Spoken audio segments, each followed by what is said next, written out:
depend on the franchise. As to whether he will be given the nod or not, well, time will tell.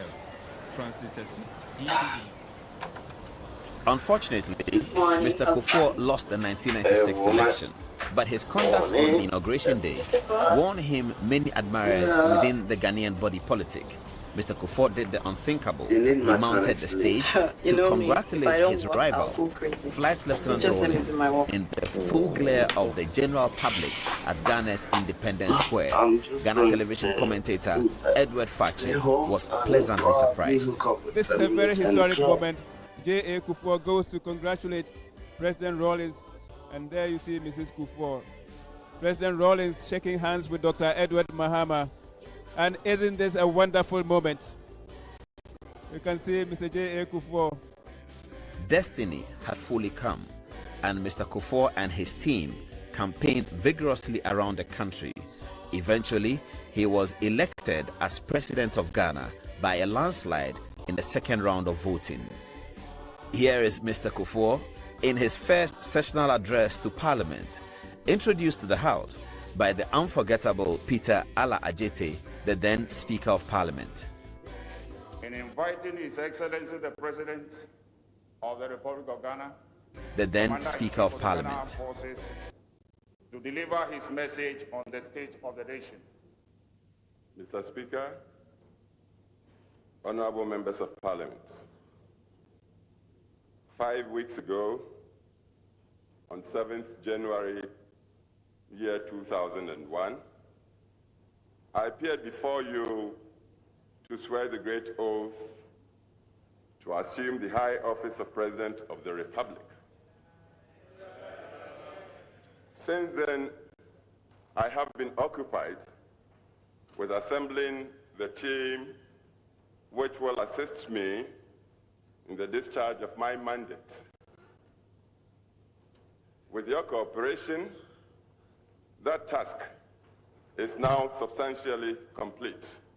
Perhaps Mr. Kufuor is the first president under the Fourth Republic to have achieved major significant social interventions. The National Health Insurance Scheme was fully established in Ghana for the first time. The free compulsory universal basic education was implemented. The capitation grant and the school feeding program fully established in Ghana for the first time. The free compulsory universal basic education and the school feeding program, the national established in Ghana for the first time. The free compulsory universal basic education. The Democratic Party therefore had to choose a new leader. On that auspicious occasion in 2007, Mr. Kufuor sounded significantly philosophical. This party issues out of a tradition that is displaying attributes with a strong streak of spirituality. Seriously, there is an innate wisdom, shrewdness, and mystique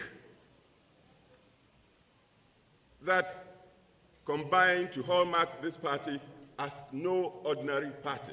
It's truly a party of destiny. And I speak with some authority because I've come through the process and I know it. Mr. Kufuor's desire to see his party and their candidate win the election was thwarted as Ghanaians voted for the rival party, the NDC. Mr. Kufuor showed high democratic skills in accepting the verdict when he addressed Parliament for the last time in 2008. Naturally, Mr. Speaker, I had hoped that after my tenure, I would be succeeded by a candidate from my own political tradition. But as things stand, and have turned out, the Electoral Commissioner has declared that the electorate of Ghana has decided otherwise. As a Democrat, I acknowledge this declaration, and I therefore congratulate once more Professor John Evans Atta Mills on his election. Mr. Speaker, I should also congratulate the NPP flag bearer, Honorable Nana Dudankwa Akufo-Addo, who has acquitted himself with valor and the greatest sense of dignity in what is perhaps one of the closest and most keenly contested elections ever in the nation's political history. In this interview, Mr. Kufuor explains why his party lost the election. Unfortunately for us, we went into the 2008 election with some splits within our ranks. For instance, 18 of our members stood independent in parliamentary elections. Didn't help us. That didn't help us. If they hadn't done it, Nana Addo would have won one touch. Because even with all the splits on the count after the first round, he led by 49-point-something%. Needed only 23,000 votes to have won outrightly. 8 years later, Mr. Kufuor was back on the campaign trail to ensure that his party was re-elected to power. And as fate would have it, it must have been a proud moment for John Agyekum Kufuor while he watched his friend and contemporary, his former Attorney General and former Foreign Minister, take the oath of President, and his, Mr. Kufuor's former appointee at the Bank of Ghana, Dr. Mahamudu Bawumia, take the oath as Vice President.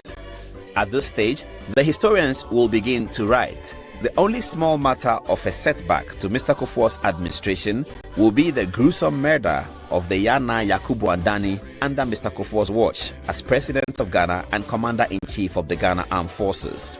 All in all, history should judge Mr. Kufuor kindly. After all, he enhanced democracy and good governance. None of his appointees was found for corruption. He laid down the foundations of meaningful social interventions over an 8-year period.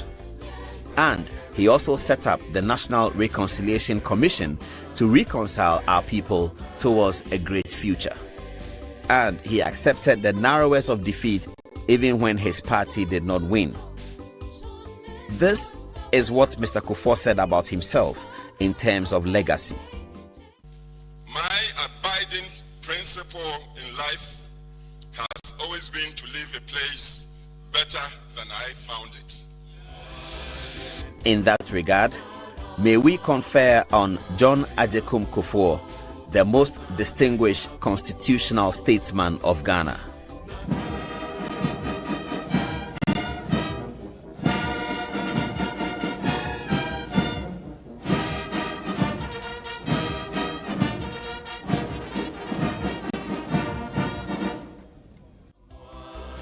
So, to J.A. Kufuor, we say, Aiko.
Like,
Augustine Church, and all of those women comfort so Wusu of the end.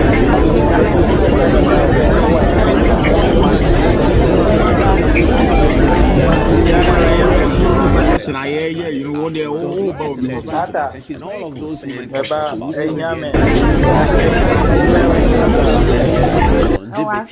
the 1992 Constitution. Her main concern is because she has also heard, as many have, that some people want to remove the Lord Chief Justice, get rid of him from office on basically political grounds. That's what she's heard. Others have heard it too. But around the same time, we'll take you to the touch screen and show you.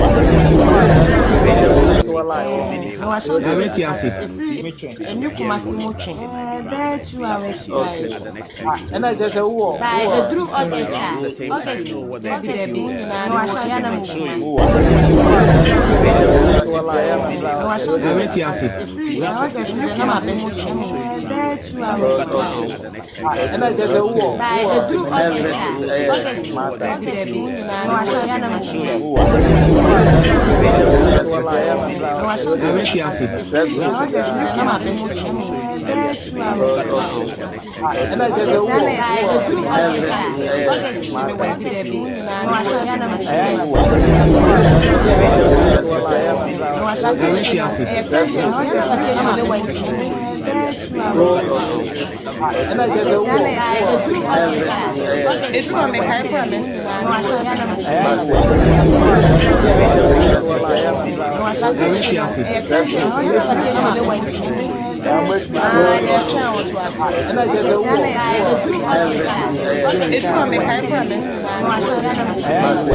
Ghanaians together as one ethnicity. He was apolitical. We must evaluate him. May Allah give him a beautiful rest till we meet again. Bawumia Jr. says, good evening, Paul. President Mahama should not be silent on the Boku conflict. He should bring peace as he promised them in his campaign tour in 2024 election. Reality would always expose the NDC. And this one is lastly from Alex Nyako. He says, President Mahama and the NDC cannot intimidate Reverend right from the beginning. The whole country is behind him. How dare NIB to arrest the sitting MP while he should be invited? God help us all. Your subabi or Honoma, depending on what we are on to me high beam. You will be also calling a confess of fan now for Obuha or Refie Bakumusi, Dakopa or the Hujija. Or bet chef you watch chef you when your men in Uncle Chris or bet your uncle and we say one year waba. So what I say? And it's that kind of woman who could be incarnation. The rest we voted for. Or they will be Piamo, you say on Waba. You go on my or Chia Brosso, or best check room, or best match within a day. Romo neighborhoods will be about but if you are more champion, dear. On Shadan to one channel, dear. Obey me December, which you know, Baby Row them. I had obey Africa. Nemum or back penance or the one rabbits now. Obey that they can't intimidate anyone in the country.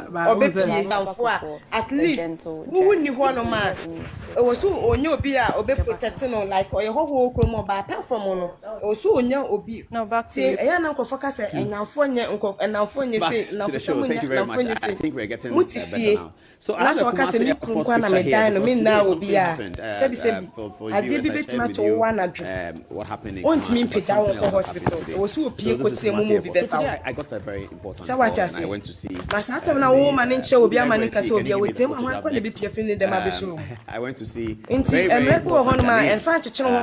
Archbishop Nicholas Duncan Williams, the only Archbishop we have. So he was quite upset. And he said, you people, there was someone country and I find, but we'll be back together.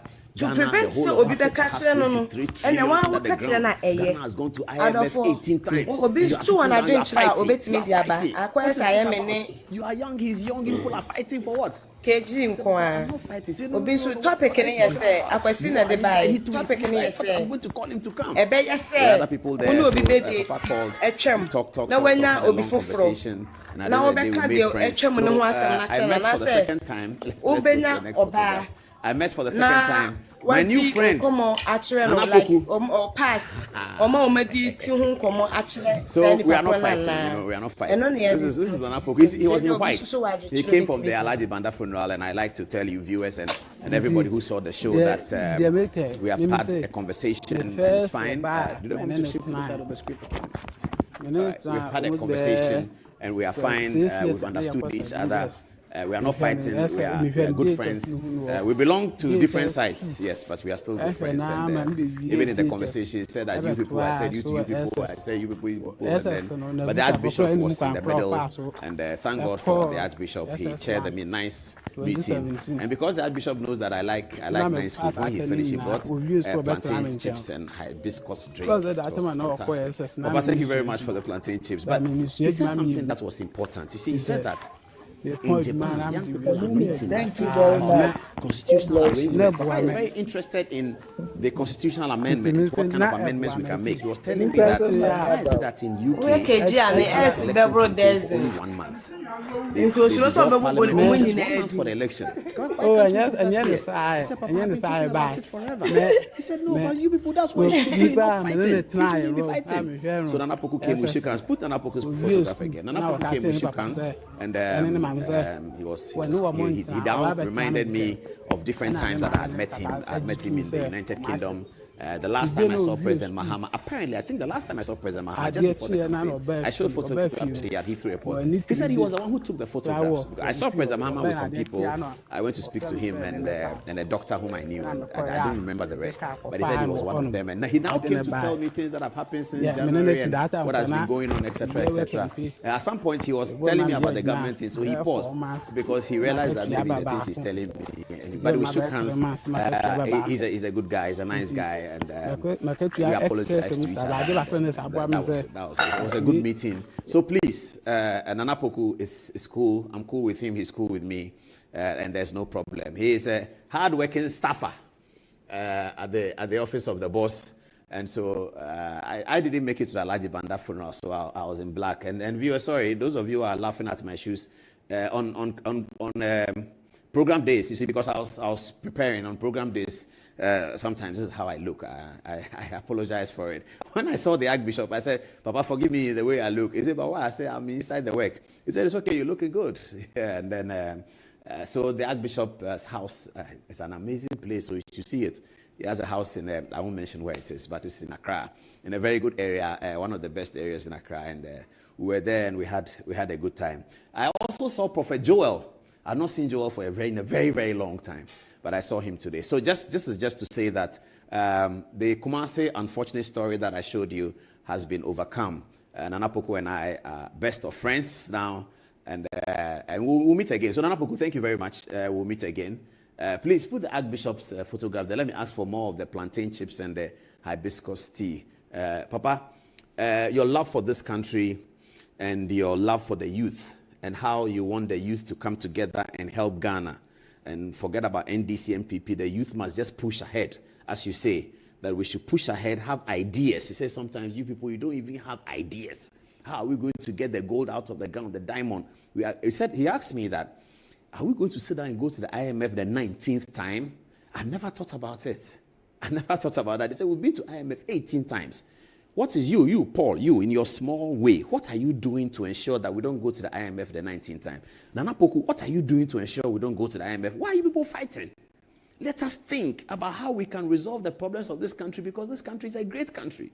And then we got into prophecy, what's going to happen in the next election. Papa was laughing. See, Papa doesn't answer the question. I said, Papa, so who is going to win the next election? Then he laughed. He said, that's not important. Make sure that we don't go back to IMF. Make sure that we have a country. And then you people are always fighting. I told Papa that, but the NDC people, every time they are doing aura, what is all that? He said, but the NDC people say, you people too, you steal money too much. And I said, oh, Papa, but this, they are aura. He said, let us fix the country. If the country is fixed, there's no need for anybody to steal anything. But if you keep the country like this, then that's what is going to happen. So you people must come together and let's work. Let's find out. He said by now, he said the Dubai people, they have a 100-year plan. Japan, they have a 100-year plan. United Kingdom, they have a 100-year plan. Here in Ghana, even 1-year plan, if you ask, we don't have it. He said if you ask Ghana that next year by this time, what kind of roads do we want to see? But I forgot to tell Papa that Nimoy Thompson has a 40-year plan, but you are not using it. You know, so Papa, thank you very much. That's your commitment to the youth and your commitments to the nation, that we must not go to the IMF the 19th time. I'm sure that once you do the spiritual side, the physical side will be done, and we will not go to the IMF the 19th time. Thank you very much, the commanding Archbishop. So that's our story. That's what happened today. We had this meeting, and everything is okay. All right, let's move now to political TikTok. There had been some violence on social media today. Please, I'm talking about A+ and the Attorney General. There's been some serious violence on the social media. Do you know what A+ is talking about? Are they going to get it for me? I want Archbishop's pictures to leave. They're going to get it for me? Oh, it's not ready yet. Okay, so what do they want me to do? Political TikTok? Sorry, viewers, the screen is disturbing. Fortunately, we have 2 interviews, so we might not need it that much. So should we go and run our first interview? Okay. Well, I'm so disoriented. Sorry, viewers. Okay, let me take the second break. And let's prepare ourselves. I don't know whether Dennis has been sabotaging the program. Dennis, I will kill you, my IT guy. Maybe it's NDC. Do we have a second break? We have a second break. Viewers, I'm sorry, let's take the second break. Laura Bafo is in the studio. Gloria Foyubodi is coming. Kobe Mensah's video. I have a few things to show you, but the screen is frustrating us. We'll be right back after the break.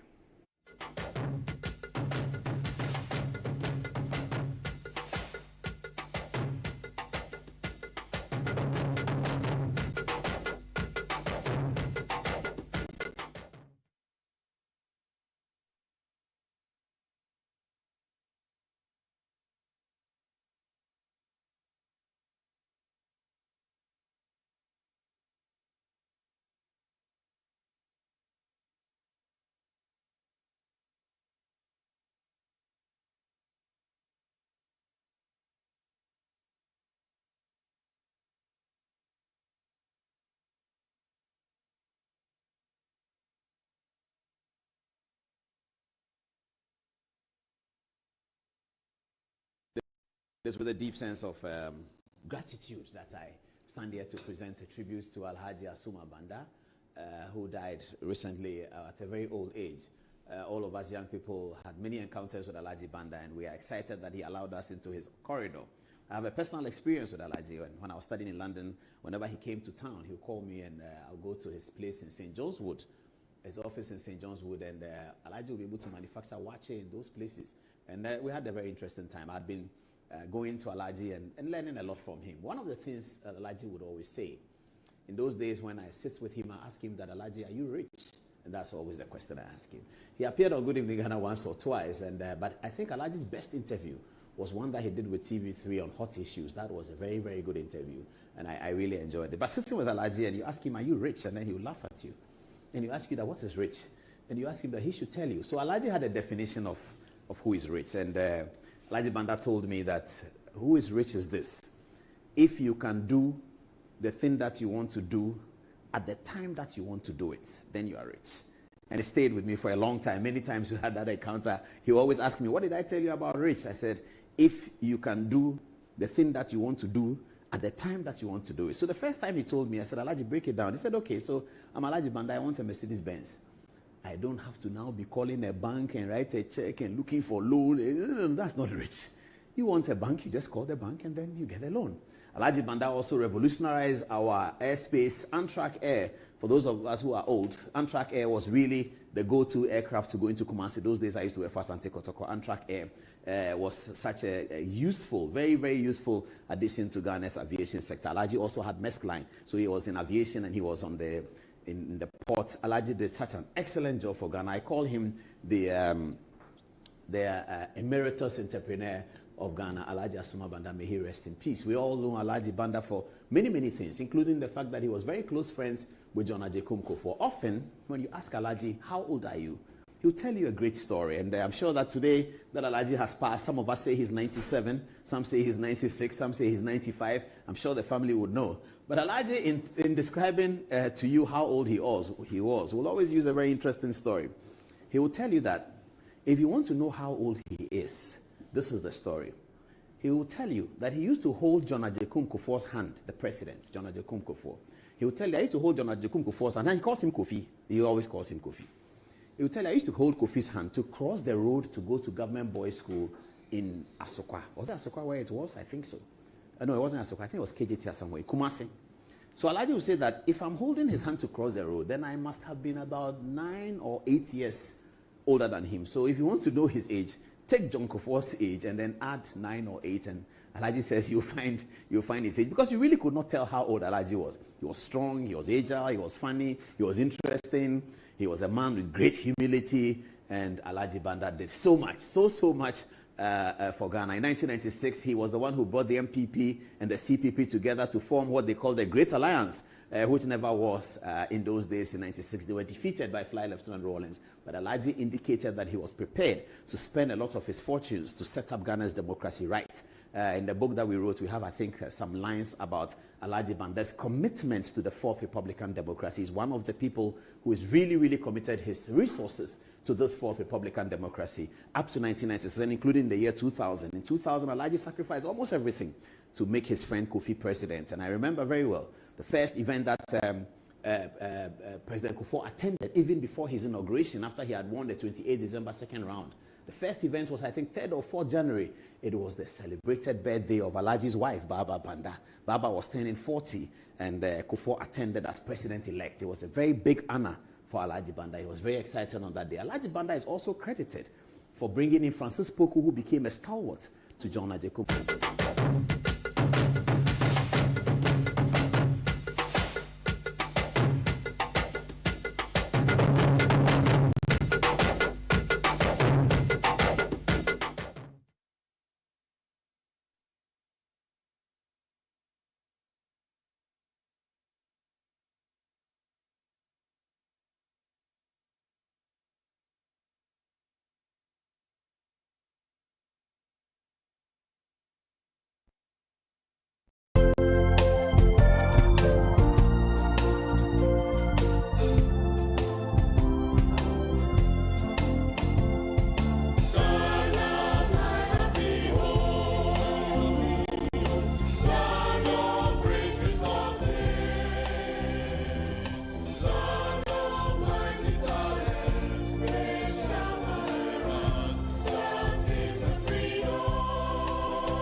getting somewhere with the screen, and Gloria Foibodo was taking her seat as well.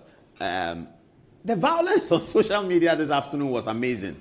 Kwame A+, what is happening? What's the matter? What is the issue? He says, you are corrupt and a thief. If you joke with me, I will expose you more. A+ fires at, hey, please, these are the words of Kwame A+. They are by no means our words.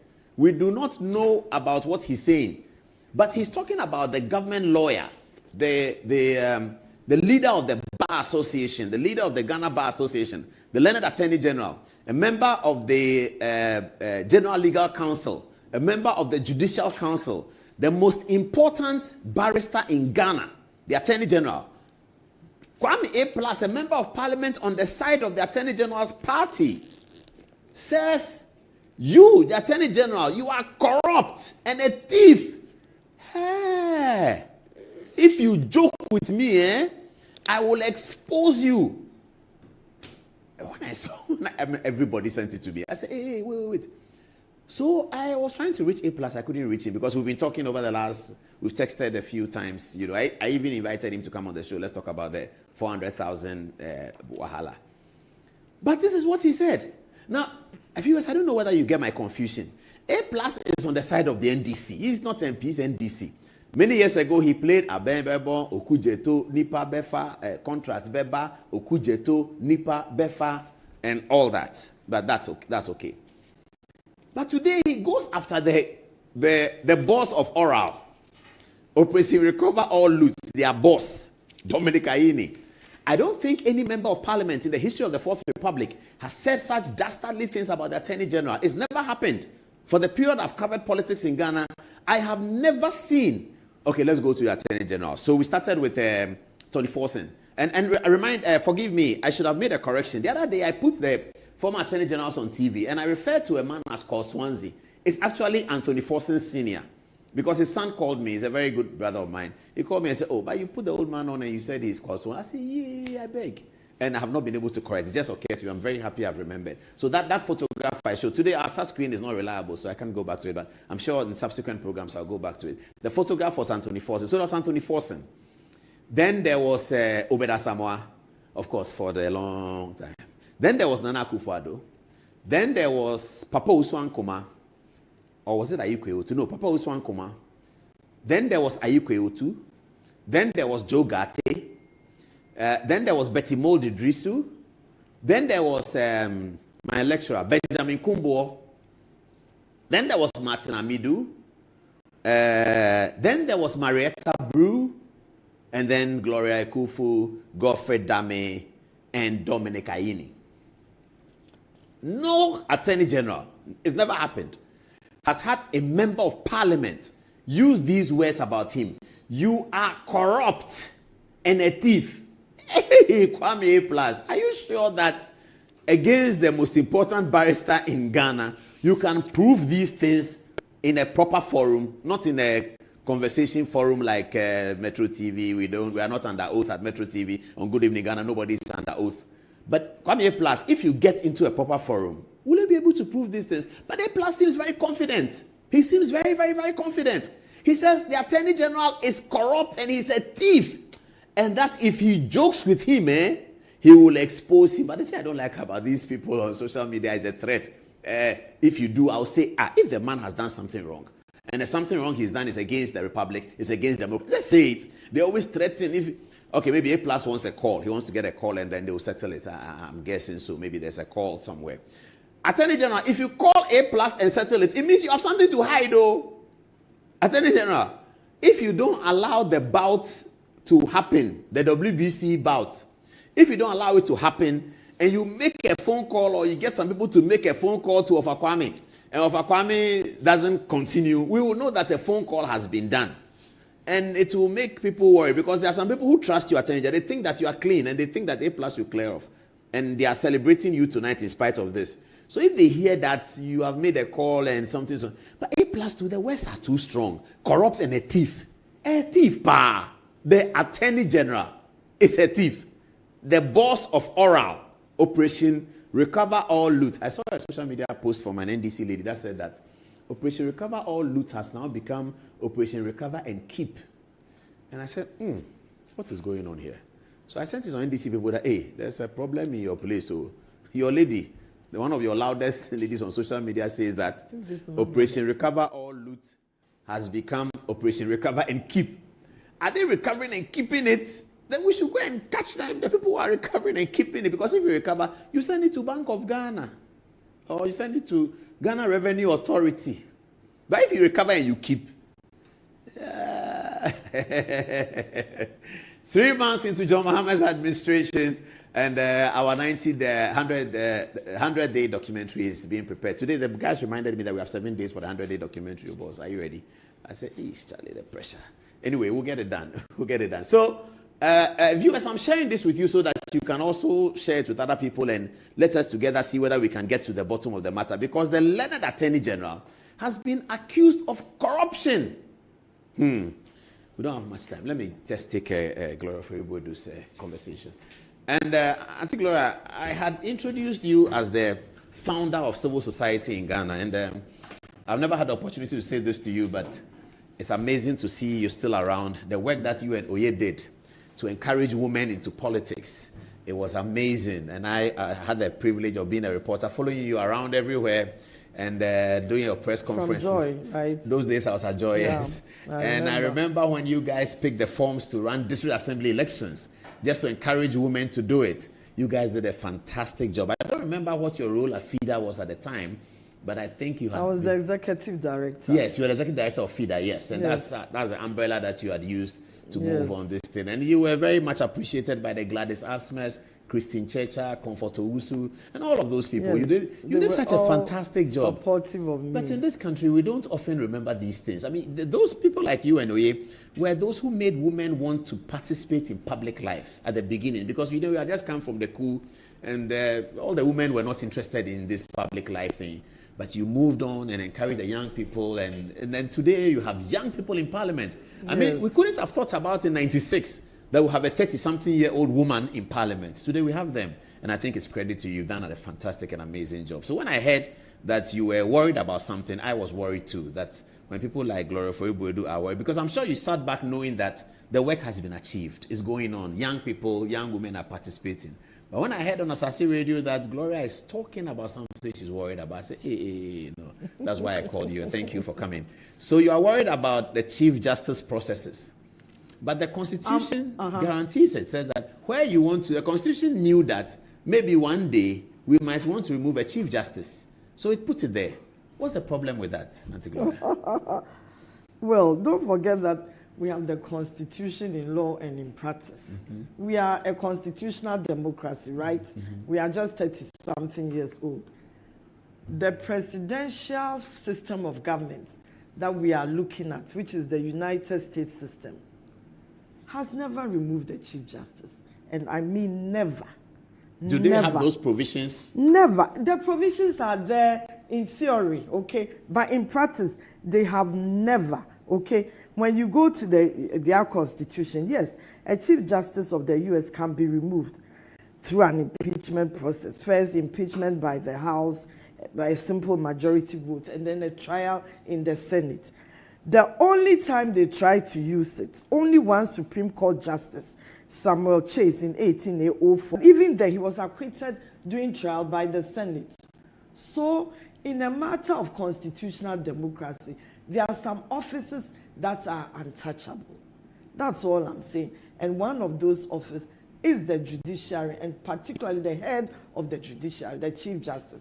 Unless we want to remove the Chief Justice every month, then let's look at the president.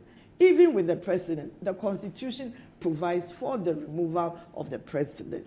And one of them, which made me laugh, was that if the president does not, is performing something which is inimical to the economy or the security of the state. And I'm like, economy, then we'll remove our president with every budget. Read that provision again, Article what? Oh, Article 69, Clause 1, 3, First, the president, the grounds on which he can be removed, which is similar to grounds on which our judiciary, our Chief Justice can be removed. Willful violation of his oath of office, and then conducting himself. I like the economic thing. That's what I want to hear. 69.3, you said?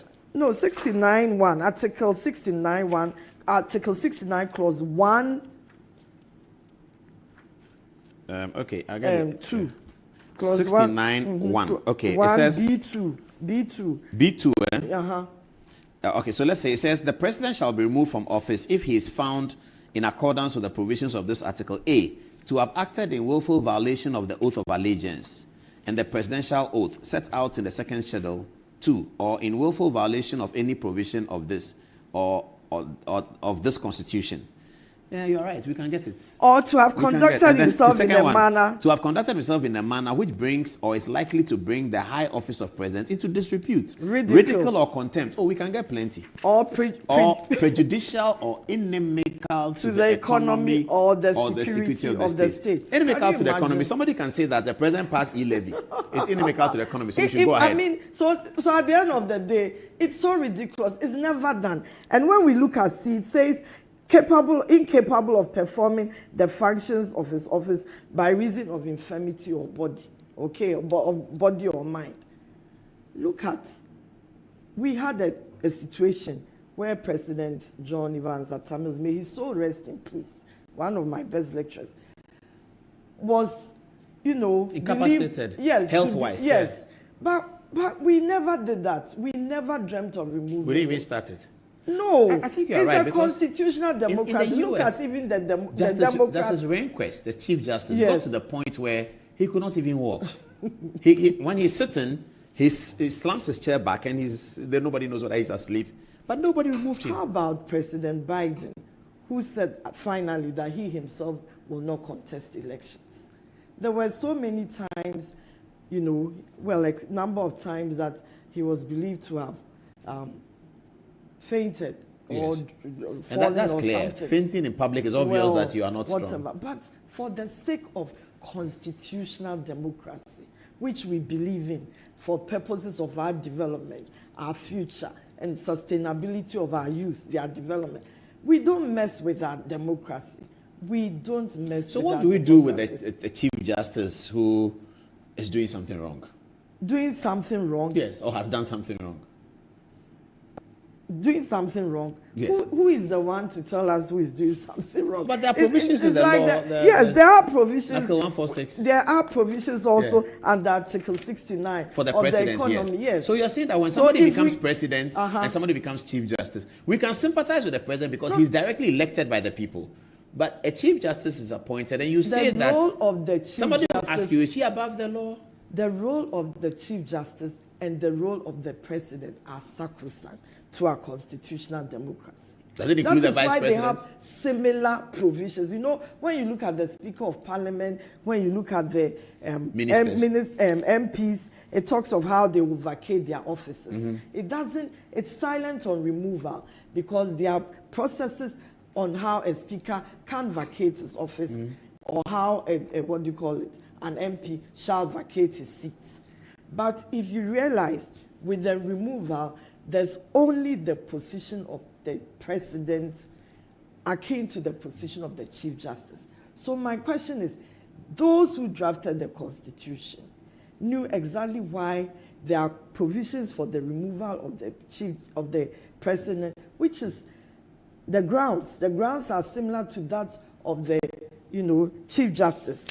And when we look at it, so it means that it's in theory, but it shouldn't happen. It's in theory, but it shouldn't happen. It shouldn't. Otherwise, we'll change our presidents every when you say that, when somebody becomes Chief Justice, and then we'll also change our Chief Justice. You remember the last Chief Justice? We kept reading about petitions, but the Supreme Court did not. No, the president dismissed those petitions. President Akufo-Addo dismissed several petitions on Chief Justice. We had Justice Doche and all of them. They did not go into that because they understand the import of the judiciary and the position of Chief Justice to our constitutional democracy. Let's not treat our democracy with frivolity because it took ages to get even. At first, all the coups came in after 3 years of a democratic government. This is the first time in 32 or 3 years that we've had a sustained democracy. Are we thinking of a democracy that the rules and the principles and the practices are changed at the whims and caprices of parties, political parties, ethnic groups, civil society leaders, individuals. Let's not be frivolous. Let's not toy with our constitutional democracy. A president has never been removed, even though there are grounds for it in practice. Likewise, a chief justice has not and should not be, because before the person gets to that position, we know what they go through. You should be a person of moral, you have to be high moral standard. You appear before Parliament's Appointments Committee. All the time they do. Yes, and you should have I think you are right, because the Chief Justice can be sued whilst as Chief Justice if there's a problem. He can be sued, can't he? Yes, a Chief Justice can be sued. Which article are you referring to? No, I'm just saying that as part of the remedies, where somebody will say that, do you therefore mean that somebody becomes a Chief Justice above the law? One of the remedies is that you can take legal action against the Chief Justice. If for some reason, Eniyabwa was sued, wasn't he, by these But you can't people. remove a Chief Justice. No, not the removal. I'm just saying that the remedy, not suing the person to remove the person, but when the person has done something wrong, you can take legal action.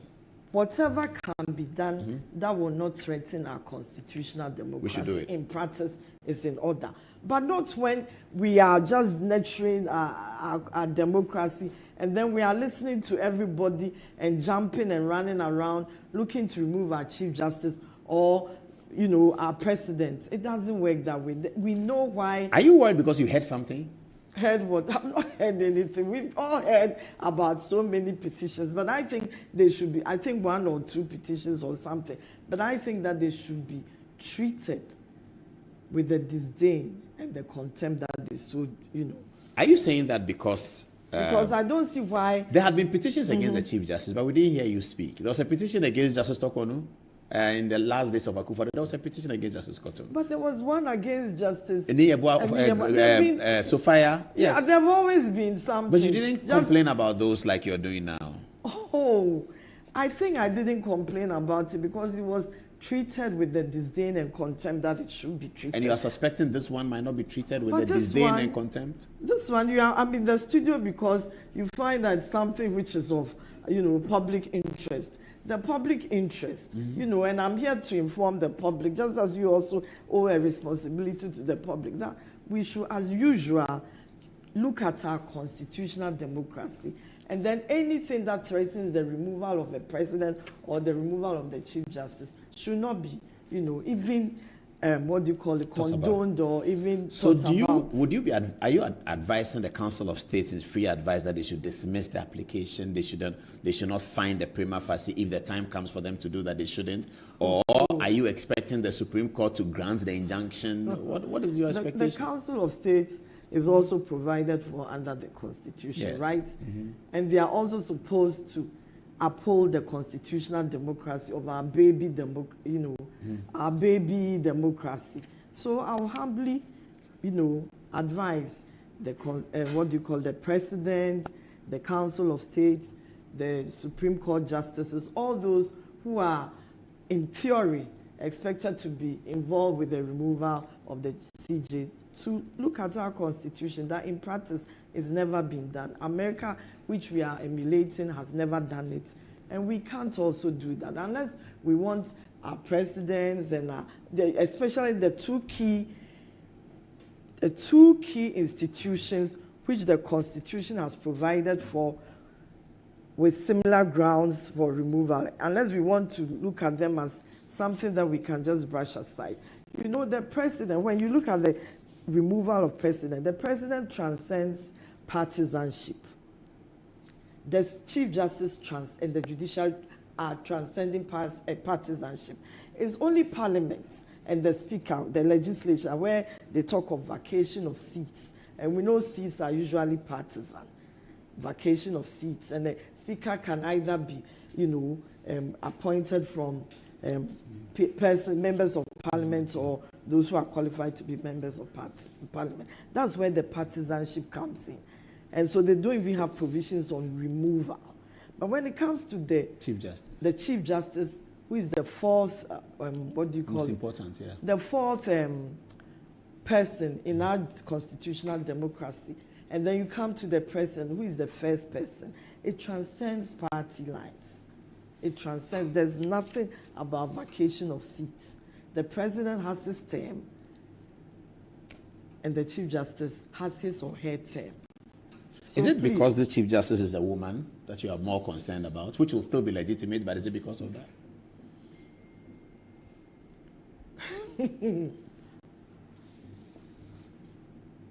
Yes, madam. I wonder sometimes.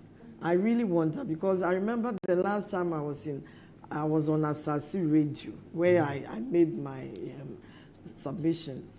One of the panelists mentioned, oh, you know, and the woman and all that. I asked him to retract that statement because from experience, when people start looking at the gender, you know, we have to look at the opposition as a position of constitutional authority, irrespective of whether of the gender of the occupant. But when people start zooming into gender of the occupant, then you start looking at the problem of subtle or unconscious sexism or bigotry. I apologize. I'm not doing that. So when the what do you call it? The panelist said, oh, and the woman, I said, hey, please be careful. It ranks of sexism, it ranks of bigotry. But please, maybe you are not aware, so I'm just giving you that information. And he said, oh, okay. Some of them said, okay, he didn't mean anyhow. But we are women. We've come through a lot, and I would say that I don't want to believe it's because of the gender. That would be so pathetic, and that would be so unfortunate, because when it comes to qualification, the Chief Justice, irrespective of her gender, has risen through the ranks. She's beyond that in Ghana. We've had 3 female Chief Justices. So we're going to be, I'm just saying that is your interest heightened because it's a woman? My interest is heightened first because of constitutional democracy. Okay, and then I would say that my interest is also heightened because of how the public is going on about it, and statements like, oh, the woman, and I'm like, she's not an ordinary woman. She's qualified. She's experienced. She has the expertise. She's been on the bar, and she's been on the bench for ages. What else do we want? Let's. So you don't want us to even consider the petition, whether it's reasonable, you know. Please. You don't want us to go into all that? Please. The practice has been not to consider these petitions because they are frivolous and they should be treated with the contempt that they deserve. How do you know the petition is frivolous? Have you seen the petition? Did we ever see any of those petitions? No, we don't see it. It's in camera, blah, blah, exactly. blah. We didn't see any of those. But you said petitions. They are frivolous. We didn't, because at the end of the day, we are looking at the practice, and upholding our constitutional democracy, and not allowing it to be, you know, wrecked into pieces by individuals, by parties, by political groupings, by, you know, people's prejudices and bigotry. Final question for you. I heard that there's conversations at the Constitutional Amendment, Dr. Kwesi Prempeh's place, where they are suggesting to the Constitutional Amendment that if we have a new constitution, Article 146 should be taken out, and that the appointments of the Chief Justice, for the appointment of the Chief Justice, political interference should be taken out. The President should not have any roles to play in it. There should be a way in which the Judicial Council can come up with somebody as the Chief Justice, and the person goes to Parliament, and that this issue about impeachment of that person should be completely scrapped. Do you subscribe to something like that? I would say that in established democracies, you know, they look at the executive, the judiciary, the legislature. The executive is akin to the judiciary. Okay. Recently, when on 7 January, if you remember, 7 January 2025, when we had no president for a few hours. There was no president. Yes. There was no vice president. There was the Chief Justice in charge. There was no Speaker of Parliament. The Chief Justice was in charge because the Constitution says so. There was no vacuum of authority. Yeah. And because of that, we should realize that if we want our country to progress, if we want us to develop, and we don't want to descend into the previous, you know, lawless, era of coup d'etats and lawlessness and kangaroo courts and lack of natural justice and all that, then please, it behoves on all of us, particularly the youth who are up and coming, to ensure that our constitutional democracy is upheld, the institutions are supported, respected, and we do not allow any frivolity to destroy our institutions. Because when we have constitutional democracy, we get our development. Very well said. Very well said, Gloria Foyibuedu. We'll follow up. We'll follow up with what happens in the process. Now we know that there's an injunction. I don't think we should spend our taxpayers' money on any process that will undermine our constitutional democracy. And so I'm calling on the people of Ghana, especially the youth, that this is your future at stake. Okay, some of us have retired, we are moving on, but if you want development, I have lived through coups and lawlessness, and I've lived through a constitutional democracy, and I know the benefits. Fight for it, stand for it, and don't allow anyone to mess it up. That's wise words from Gloria Foyibuedu. Let's go to Commonwealth Hall, the Vandals charger, and then we'll come back and continue with the show. We have to see your Gloria Foyibuedu very nicely. Thank you.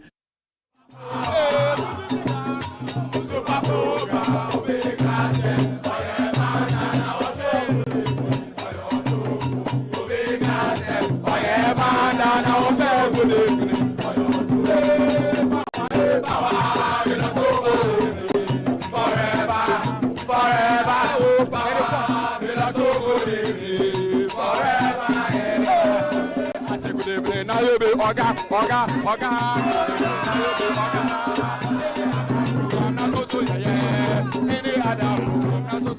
Oh, good evening. Now you be Oga.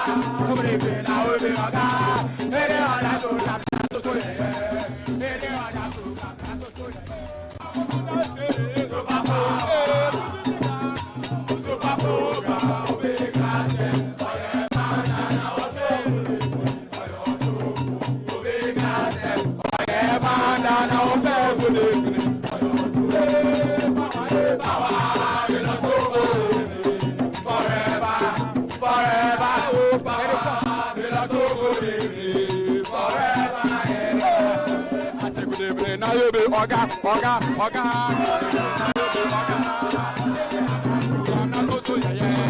Any other program, oh, good evening. Now you be Oga.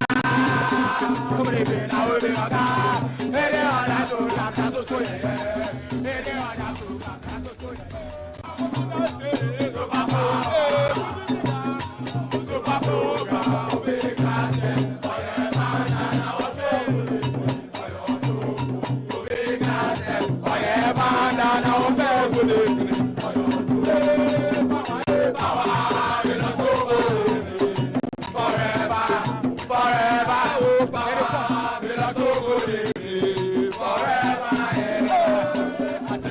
now you be Oga.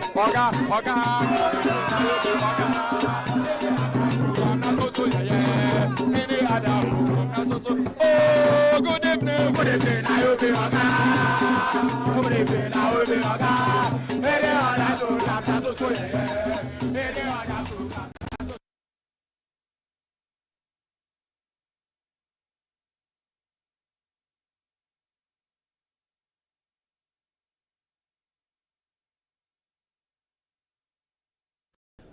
Okay, Lawyer Bafo is here, great lawyer. But let me just take some text messages from Lawyer Bafo. They admire your grey blazers. It came on the TV. It was very nice. All right. So, Ella, let's start with you. What are people saying? Just maybe one each or two each. Seem to agree with Madam Gloria. Others do not.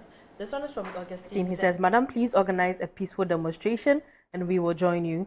Thank you so much for your intervention. The Ghanaian public is definitely too quiet on the issue.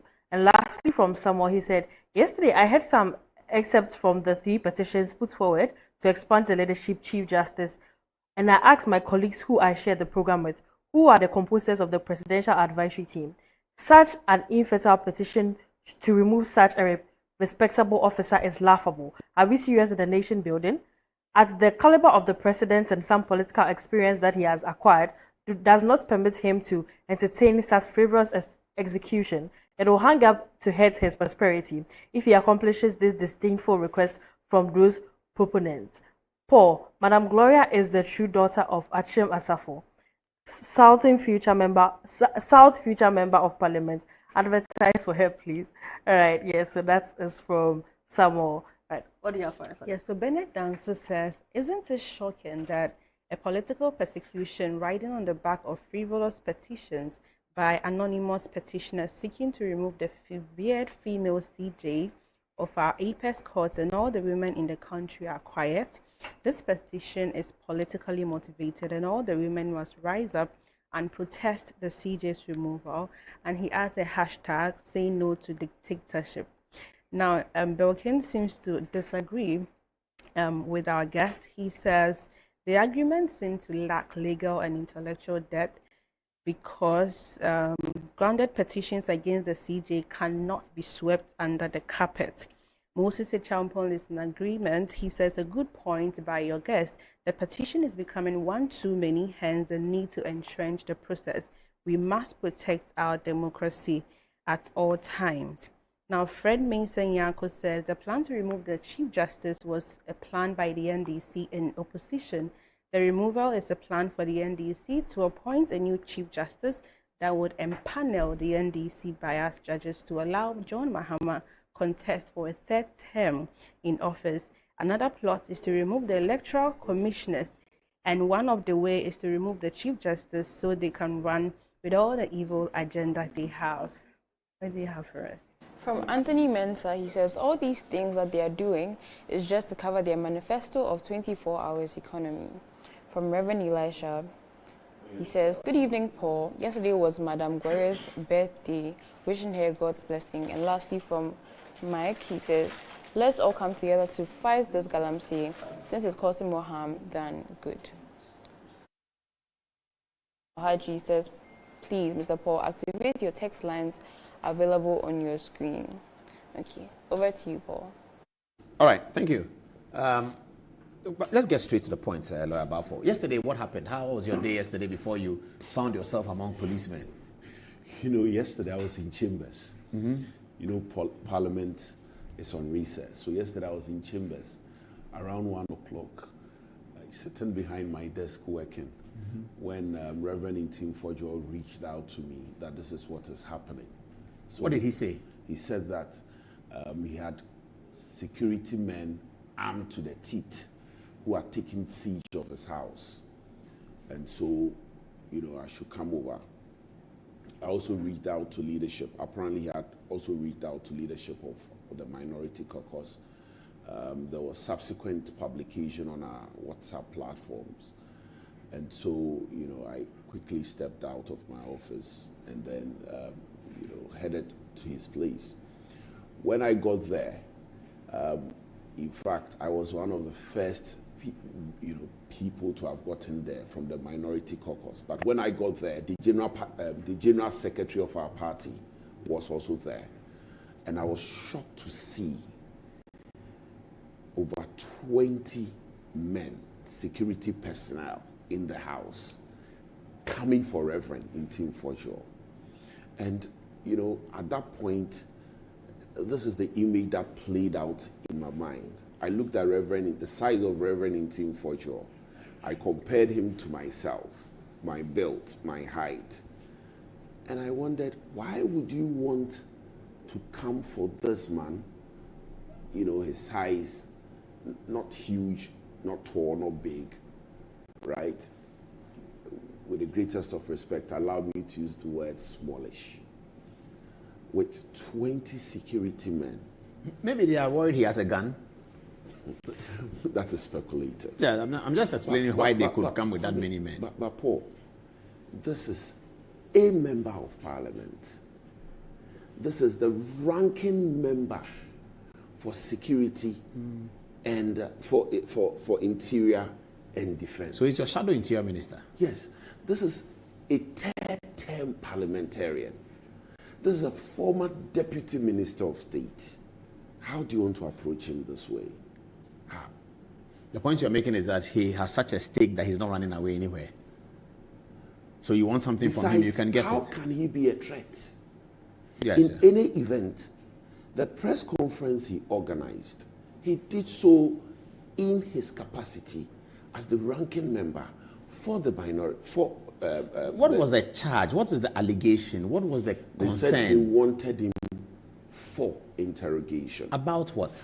Strangely, when I got there, in his living room, there were 2 security persons who hold themselves as security persons seated. Then they said, I can look at the ID cards. Strangely, they didn't have their names on the ID cards. They only had their pictures. So it didn't even qualify for an identity card. Name? No name. An ID card with no name? Have NIB on it, no name. So it doesn't even qualify for... With a photograph? With a photograph. But no name? No name. Because you see, what makes an ID card unique is the fact that it's corresponding to your face, photograph. Yes. Because so that you were able there. to access it? Yeah. So that was them, the photo, or you didn't look at it? But they were seated there. I didn't need a picture to see that they are the person seated there. Okay.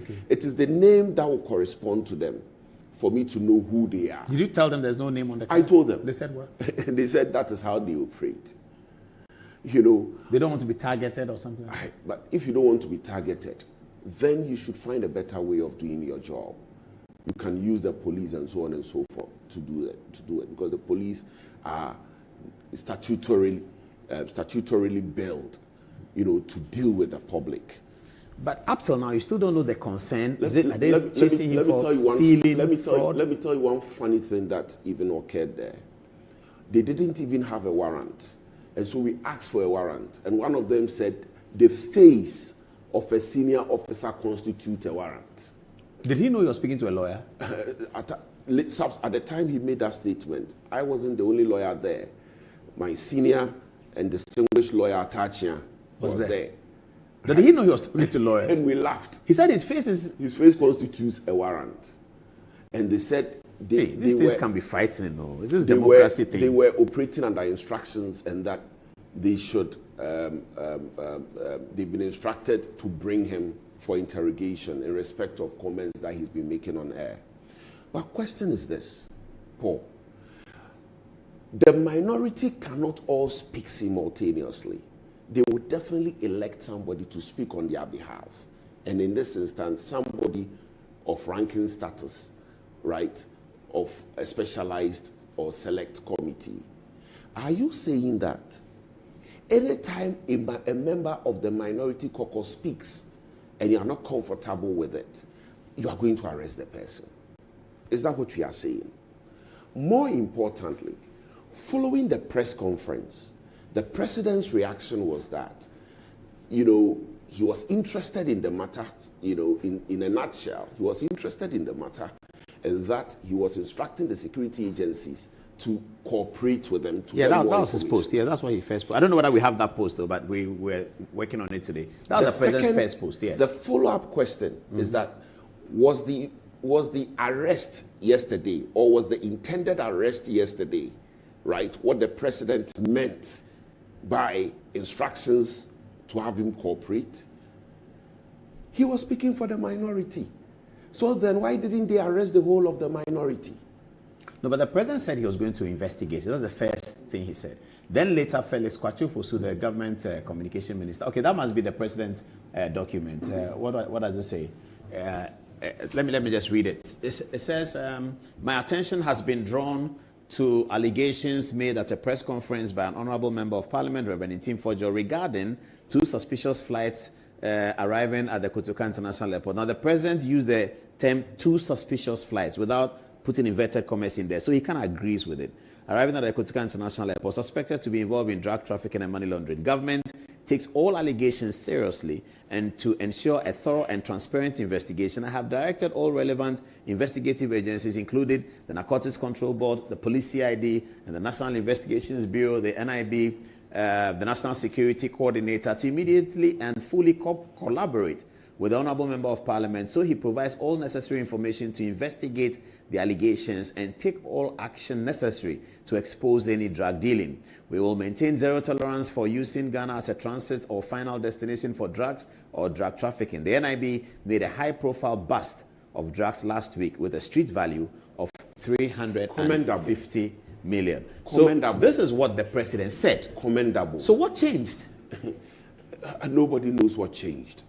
But if the posture of elements of government, spokespersons, right, is anything to go by, then clearly something must have changed that we did not know since the president had. Let's watch Felix Kwakye Ofosu on with Obi, lawyer Obi on Asempa and Felix Kwakye Ofosu. They spoke. Let's see the video. That is president. He is a very tolerant individual. If I was the president, I won't tolerate this because it's a waste of time. Really? Obi, that is president. He is a very tolerant individual. If I was the president, I won't tolerate this because it's a waste of time. Really? Obi, that is president. He is a very tolerant individual. If I was the president, I won't tolerate this because it's a waste of time. Kwakye Ofosu must have been part of putting the president's statement out. Definitely. That's his job. Then he says that if he said President Mahama is tolerant, but if he is president, he won't tolerate any of this. Is that not curious? Let me tell you the curiosity in this. My brother Felix, whom I have a lot of respect for, does not work, right, in any of the security agencies. He doesn't work at the Ghana Airport Company. He doesn't work for the Narcotics Commission. Mm-hmm. He doesn't work for National Intelligence Bureau, right? He doesn't work for the Ghana Police Service. He is only briefed. Mm-hmm. He is only briefed. And so he could not, or let me put it this way, it is very erroneous for him to sound as confident as he did in here, right? Because, Paul, he has been in government before. This is not his first time in being in government. And he should know better. He should know that there are times when you are even misled. There are times when even you are even misinformed by the people that will give you information to put out, right? And so you should always err on the side of caution. And this is one of the biggest errors we do make as politicians. I would say there are two errors. The first error is that we tend to think that once we take political position, we are wiser than everybody. In fact, sometimes we tend to think that we are wiser than people who are more brilliant than us even in class. Sometimes we tend to think that we are wiser than even people who have been more successful in life. Once we take private life. In private life. Once we take public office, it is wrong. And have a Land Cruiser and air conditioning. Yes, this is the mistake. Please find that video for me, my friend Bobby's video. Land Cruiser and air conditioning. This is the biggest, this is some of the mistakes we've been making. Another mistake is that we forget that apart from the people who were appointed together with ourselves when we take office, most of the people around, we inherit them. Right? And oftentimes, they are not the angels they make us believe they are. And so when information comes to you, you have to be careful. Right?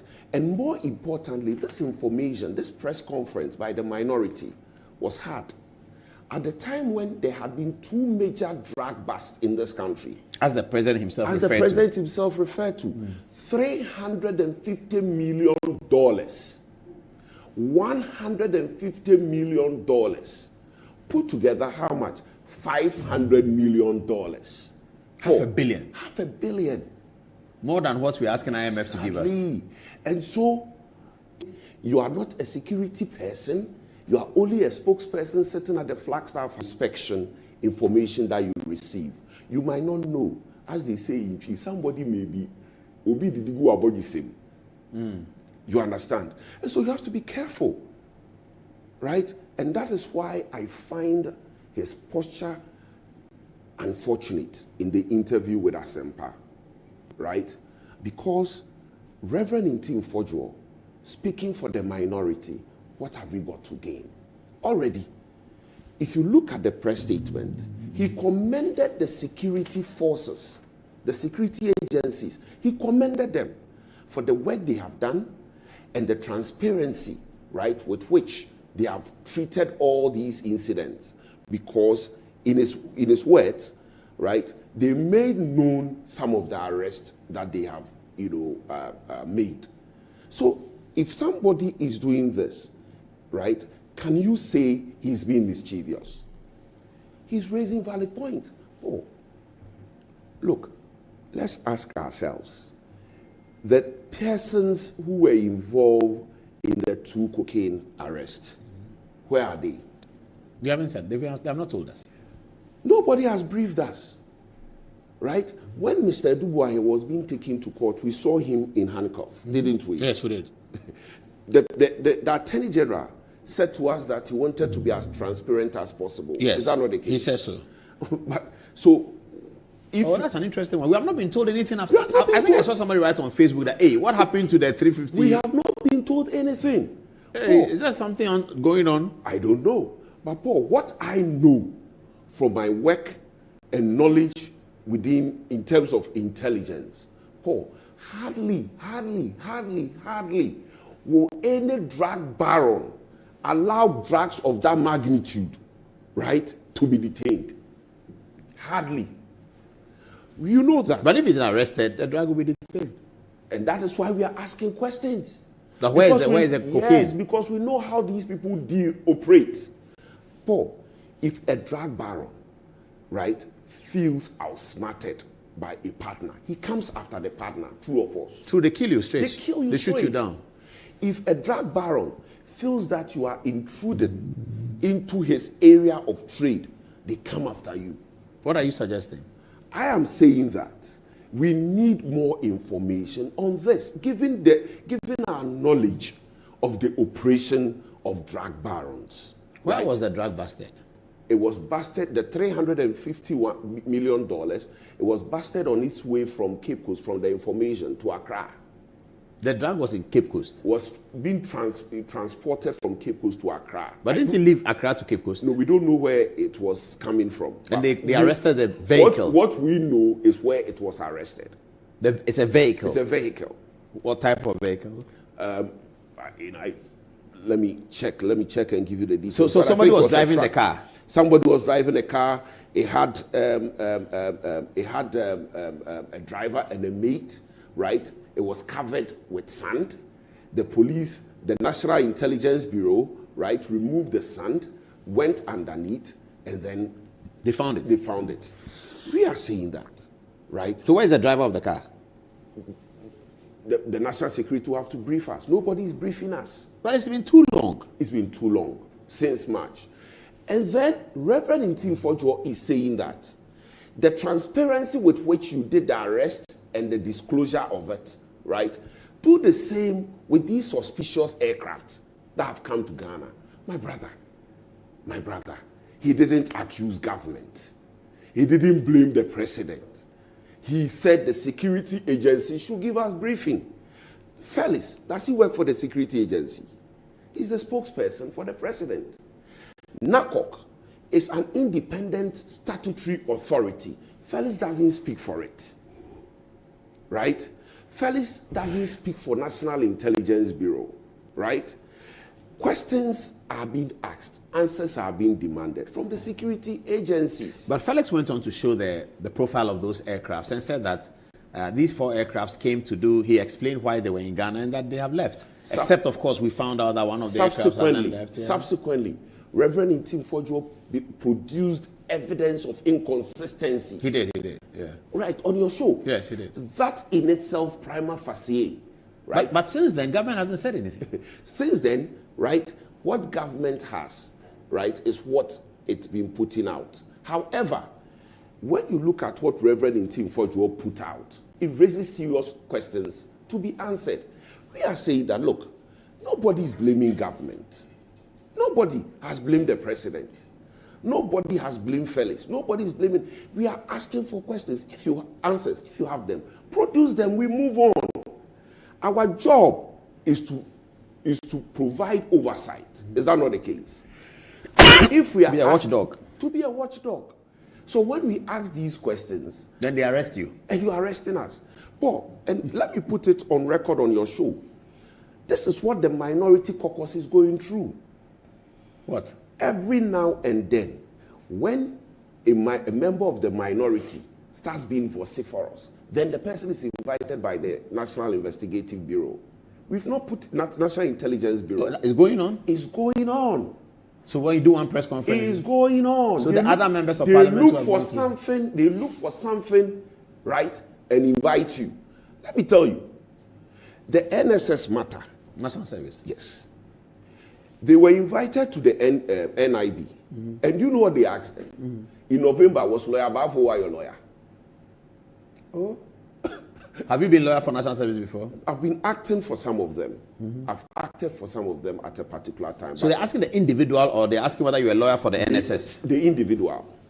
That in November? In November, when the incident happened, was Lawyer Bafo why your lawyer? What are they looking for? I don't know. So they keep on inviting some of our people to the NIB. And this is what they are doing. It is just to gag us. But you see, Paul, that's the overwhelming majority that cannot show. I've never seen some of this before. Paul, let me say this with the greatest of respect to Ghanaians. What we do, we don't do it for ourselves. We are doing it for Ghana. It's important we acknowledge this. You see, when Ghana was declared a one-party state, it didn't take Osagyefo alone to do it. It took parliament, right? Civil society. Civil society. Media. And so this is how, if you are not careful, authoritarianism can prevail.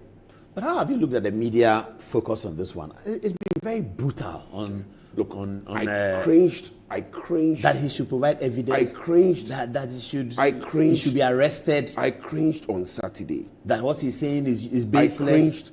I cringed on Saturday when I watched Newsfile. And on your program, Samson Ayini is my friend, he's my good friend, he's my brother. I'm just inviting him to take a second look at his program on Saturday, right? I think that he owes Reverend Ntim Fojo an apology. To look into the eyes of a member of parliament and say that, don't you think he should be in jail by now? Jail? Yes. Don't you think he should be answering questions? Prosecution make their case, submission of no case will fail, the defense makes their case, and then the judge will come to the conclusion that you should be jailed under the Criminal Offences Act for holding a press conference. Speaking for the minority. I've never heard this before. I cringed. So I'm pleading with my brother. He should watch his video again on Saturday. I think that he should do so. But you are sure he said that? I haven't heard that. I watched it. He said that? I watched it. That you should be in jail. He said that with what you are doing, don't you think you should be answering questions with the police by now? I watched it and I cringed. But that's different from saying you should be in jail. No, he said it. I can show it to you. The video? Oh, I can show it to my brother. You see, I think that our brother needs to look at it with a sober mind. He should look at it with a sober mind, right? It may be necessary. It may be necessary to apologize to Reverend Ntim Fojo. I'm choosing my words very carefully. What I said in terms of what he said is a summation or it's a summary of what I saw. And I think that the posture and the way he handled Reverend Ntim Fojo, I think that on a sober reflection, he may deserve an apology from my brother.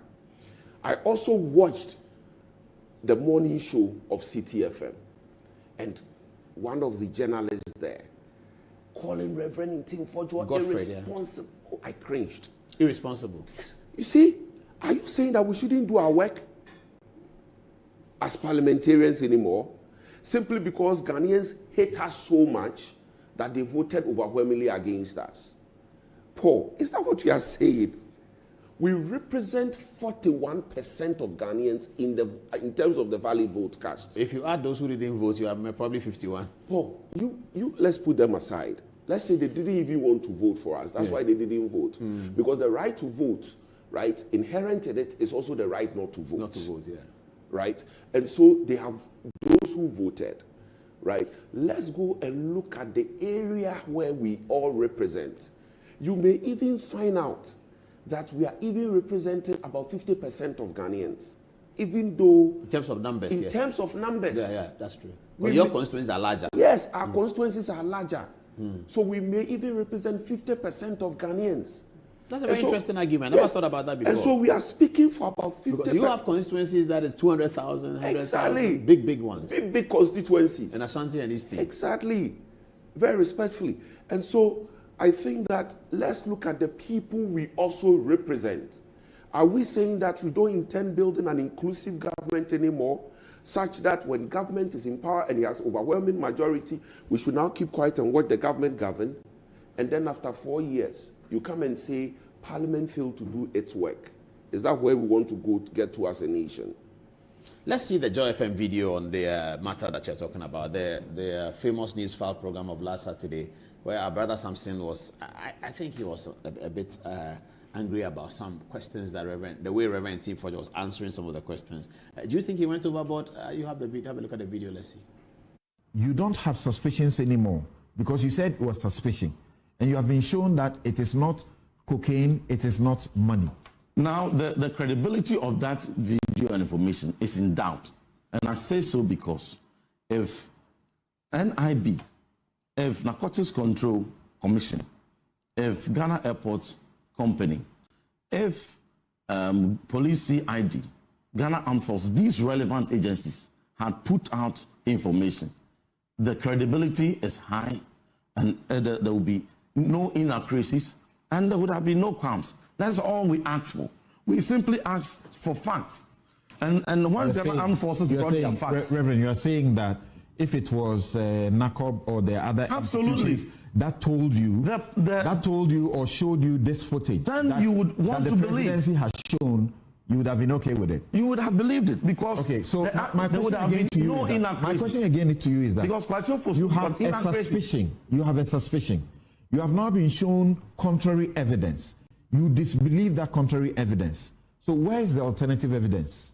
Now, whenever this question is asked, the counter question I ask is that the moment you put out a credible information, the burden of proof shifts. When I put it out there and they doubted, but Joy News checked and indicated that indeed those flights had come. So in fact, the burden has not gone anywhere yet because a multitude of suspicions don't constitute proof. So you have not given any proof. Very well. Before the burden shifts. Very well. Let me continue to respond to your concern. He who that alleges must prove. Very well. Where is your proof? So, they have shown you the proof. So you disbelieve it. We have released our press conference, our press statement, and we have stated in there. You are talking about suspicion. Our intel. Yes, please. Our suspicion. Is it not the people who gave them intel, upon which intel they went to raid Sapima? Upon which intel they went to raid the containers containing cocaine. Samson, going by your logic, did they enter the container to take pictures of the cocaine, took samples of it, brought it as real, physical, tangible evidence, and brought it to national security? That this is our proof, this is our evidence, that there's a container in Takoradi, another one in Cape Coast, containing cocaine. Therefore, act on it. If we are in this country and suddenly want to say that before a ranking member on the Defense and Interior Committee will ask a simple question of suspicion for relevant authorities to investigate and put out credible information, and that query is evaded by politicians who can't champion the PR of it and prevent the security agencies from undertaking their investigations and credible communication, and demand that the ranking member must bring pictures and samples of the cash and cocaine suspected to be in the flight, then what was the basis for we calling for inquiry and investigations into it? If I don't have a picture and a sample of the cocaine, then I have no gravitas to ask for investigation. Is that a kind of logic? Please. In this matter, so you are saying, if the government of Ghana is not serious about it, anybody can get up any day in this country and raise an alarm, and the government should go investigating. And when it investigates and it brings you what it says, this is what the truth is supposed to be. What investigation? They should be entitled. No, please, let me tell you. Hold on. They no investigation has been done. They should be entitled to say what the government is showing is false, is fake, and we shouldn't believe that. Samson, what he put out there cannot be taken seriously because yesterday I debated Kwachu Fosu. The point is here. Please. Reverend, and he said no investigation has been done. You are not answering my question. You said you're not answering my question. An investigation has been done for which he has put this information, and I'm telling you, he himself said no investigation has been done yet. You say that you have a suspicion. Yeah. Have you moved beyond the suspicion? We have put out the suspicion we had. So have you moved beyond suspicion? To where? because you have been shown evidence of the content of the car. I think the most important point Reverend made was that, but I don't know, there's a Whistleblower Act in Ghana. Yes. And in the Whistleblower Act, whistleblowers are not invited to provide conclusive evidence. But if you really have conclusive evidence, you are no longer in the area of investigations. You are at court. That's right. You are there. You are there. But how are you going to the plane and go and bring the... That's a question he asked. The people who gave the tip-off, did they bring you the cocaine for you to see that it's cocaine before you went? The tip was for the investigations to go on. But Paul, look, we are talking of security matters. Do you expect him to sit on TV and provide a source? That potentially... Well, Samson was not asking for source. No, but he says that... Have you moved beyond suspicion? If you can only move from beyond suspicion when you provide evidence. Where does he provide the evidence? The evidence would come to play if the structure or the system the president had put in place for him to collaborate was allowed to work. You don't allow him to get there. Then the whole government machinery comes after him. So clearly, if you look at the chronology of events, what happened yesterday or where we find ourselves is as a result of the way government has handled the matter. Because we are talking about security. Paul, I will never put out, information given to me by an intelligence officer. Never. I'm risking his job. I'm risking his life. Why would I do that? So the simple thing the gentleman, the honorable member of parliament is asking for and on behalf of the minority caucus is that let there be an inquiry. And the president, had acceded to that, more or less. You understand? Then you say, have you moved beyond suspicion? How do you expect him to move beyond suspicion? On Newsfile, that he comes to sit on Newsfile, that Mr. Paul Admotre, who is a security officer at the Ghana Airport Company, told me that there was this plane had contraband good. Is that what you were expecting? And that he said he was on the tarmac, and that when he was doing the inspection, he saw it, and that he even told his boss. Was that what you were expecting him to do? That Mr. Paul Adomachere of National Bureau Intelligence Bureau told me that Jesus Christ. Well, is that how you are expecting him to move beyond suspicion? My brother, where have you got into? A member of parliament performs his oversight, and this is how we want to treat him. So let me ask them another question. Will they arrest every member of parliament if we were to read the statement separately, independently, and separately? If each of you had posted it on your social media page? Or yes. Would they have arrested us? Maybe that's why we on another note, and producer, don't add this to this interview. On another note, this is why some of us call for the British parliamentary system. It grants more accountability. If we're in a British parliamentary system, President Mahama will come to Parliament, and the Mr. Speaker, the President is here. What happened to the plane? You know that is even the system that prevails in South Africa. Yes, the President is always in Parliament. But it's a constitutional amendment that we need to look at, because we needed more. I think that because now we are debating. President Mahama said, let's investigate. Yes. Somehow the investigations didn't happen. You will never reach President Mahama to ask him. When it comes to Parliament, he's going to do a sessional address. You're not going to. It's a monologue. Do you know what I've observed? Let me share with you what I've observed. I think that there are members of the NDC who think that President Mahama is a moderate, and that he tends to give in a lot, and that this time they are not going to allow that. That is the posture of some members of the NDC, that we are not going to allow President Mahama to be his moderate self. What do they mean by he's a moderate? Akufo-Addo is not a moderate. But he didn't arrest MPs. So what's moderate? They think that President Mahama tends to tolerate a lot. But I think that is what we call statesmanship. But Mills was the same? Yes. But they've always had a problem with that. Right? They think, that they should be allowed to arrest people. To violate constitution. So a moderate is one who makes obeisance to the provisions of the constitution, the laws of human rights. I'm pleading as a moderate. I am pleading with them. let's focus on nation building. We are here today, we are gone tomorrow. We should be interested in building Ghana for the future. President Mahama is in office for 4 years. In the worst case scenario, which we are going to work very hard to prevent by the grace of God and the mercies of Ghanaians, and we hope they forgive us. If we win 2028, or even if we don't win, and a new NDC government is in power, not anyone in this government will be in that government. It happened to Mr. Koku Anyidoho. And so let's be careful how we handle political power. You mean some in this government may become hostile to the government that will come under the same NDC? Exactly. It's possible. It's possible. Very possible. And so let's focus on making Ghana a better place for ourselves, protecting the hard-earned reputation of this country, right? Oh, what we are talking about, even the government may not know anything about it.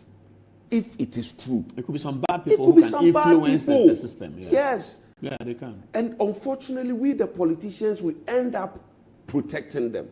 Recently, when the ECG incident happened, the minority leader, Osahina Fejo Markins, I hope you listened to him. I wish you had listened to him. Mm-hmm. He told them that, look, people in the public service and the civil service, right, they are making us earn bad names as politicians. So let's make sure that when things happen, we deal with it with an objective mind, with a view to resolving problems. Because tomorrow you will leave only to realize that somebody was using you as a pawn. You know, so clearly we are where we are today, not because of Reverend Ntim Fojo, but because of the way and manner elements in government have reacted. So what's the future? What are they going to say? I think that tomorrow are you going to the police station today? No. So we have stated that the protocols available under the Constitution and the arrangement which currently exists should be adhered to, which is that if the National Intelligence Bureau really and truly needs him, letter should be sent to the Speaker. The Speaker will make an arrangement for him to be interrogated in Parliament. But Paul, it's very sad. Interrogated in Parliament. So the police will come to Parliament and interrogate. That today, for what we say in Parliament, right, there's the desire to arrest us for what we say in Parliament. I wonder why civil society. Let's do some text messages and be wrapping up. It's 25 minutes past 11 o'clock tonight. Ansaba, you first. What are people saying? Okay, from George Ofori, he says, Paul, this lawyer is very intelligent. God bless him. From Prince, he says, I have lost respect for Samson after last Saturday's program. From Thomas, he says, the presidential oath, and I quote, and to do right to all manner of persons. The mass dismissal is the president violating the presidential oath. From Yao February, he says, how will people not believe that this approach of the national security and the NIB nowadays on high-profile people will inform or induce armed robbers to fake themselves and rob people? Lastly, from Prince, he says, Madam Gloria is very brilliant. Over to you, Antoinette. Yes, so still on the aircraft issue, Imora Mohammed said, isn't Felix Ofosu-Kwakye ought to have known that Ghanaians needed to have known the content in those two suspicious aircraft which departed the Kotoka International Airport in the spirit of accountability? The inability of Felix to show the content in those two suspicious aircraft which departed the airport, especially when there was power outage in the airport, raises the bar of suspicion very high and seeks to implicate Felix, the government, communicators, and the presidency as far as the claim of those two aircraft carried cocaine could be true. After the misrepresentations and distortions of facts by Felix and government communicators to whitewash this NDC government. Now, on the story of the CJ, Chris Adu says, Paul, this attempt by this government to remove the CJ seems to be that they would want to fulfill Mohammed's promise made to the NDC lawyers during the campaign, and also an opportunity establishing their own tribunal to put their political opponent into jail without going through proper legal procedure because they knew that they didn't have enough evidence against them. Ella. All right. So this one is from Miao. He says, how will people not believe that this is the approach of the national security and the NIB nowadays on how high-profile people will inform or induce how armed robbers fake themselves and rob people? Sandra says, my only question to the government is, let's even grant that Reverend Inti doesn't have evidence, but are we not also worried about the inconsistency in Felix's response? By this act, why don't we call for a commission of inquiry so the Ghanaians will know who is telling the truth? This is just simple. I don't know why government doesn't want to commission this inquiry to even shame the member of parliament if indeed he came to lie to Ghanaians. I don't understand the government's interest in this cocaine issue. Are they protecting someone?